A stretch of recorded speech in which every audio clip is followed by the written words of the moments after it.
अरे हमारो से बेसी हूँ तो पागल बिया, दिल्ली वाली दिल लेके पागल बिया। हमारो से बेसी हूँ तो पागल बिया, दिल्ली के जुठियावल हो जवानी तोहर माजन, के जुठियावल हो जवानी तोहर माजन। कहले पहलवा की सुना सखी काजल, ससुरा से नहीं हर चली आइलू, होली में जोहत होई भतार तोहर रोअत होई, भतार तोहर रोअत होई। अच्छा बाते को पूछी खिसियाई बुताना, अच्छा बाते को पूछी खिसियाई बुताना, दलान में बुलाए तो आई बुतिना। देखा मुँह संभाल लो। बुलु बुलु आँख रे भतीजा तोरा मौसी के, बुलु बुलु आँख रे भतीजा तोरा मौसी के, देखने में लगती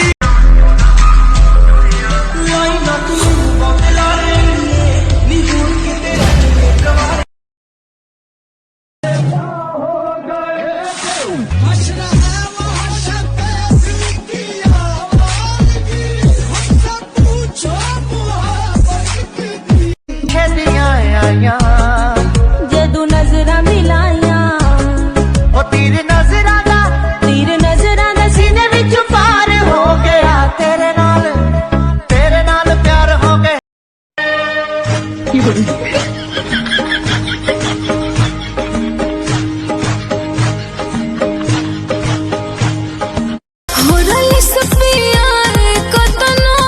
राजा के खियाई कतनो कि हमरा चोटिया से लागल बावे चोट, सैया जी दुबारा।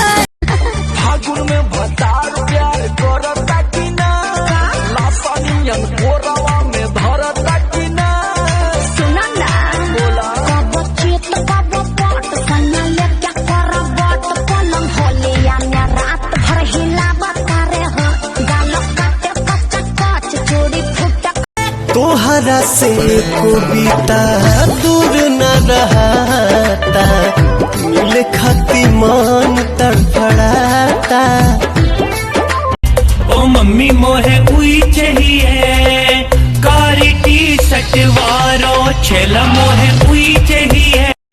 2 रुपया हो 2 रुपया, 2 रुपया हो 2 रुपया, चोली रंगाई दे हो 2 रुपया हो, चोली संगे ना सुतवला सैया, संगे ना सुतवला सैया।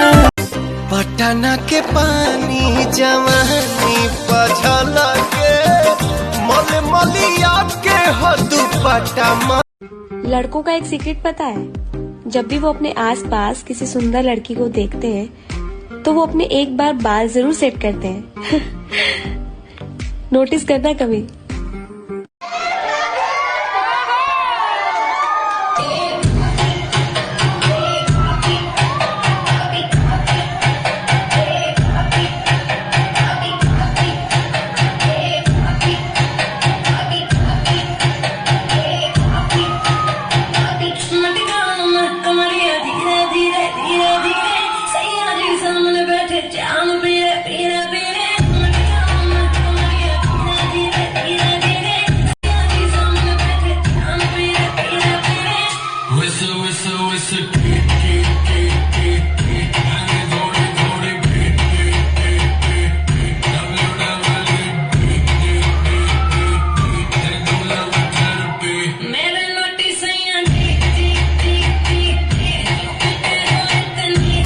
अरे हमारो से बेसी हूँ तो पागल बिया, दिल्ली वाली दिल लेके पागल बिया।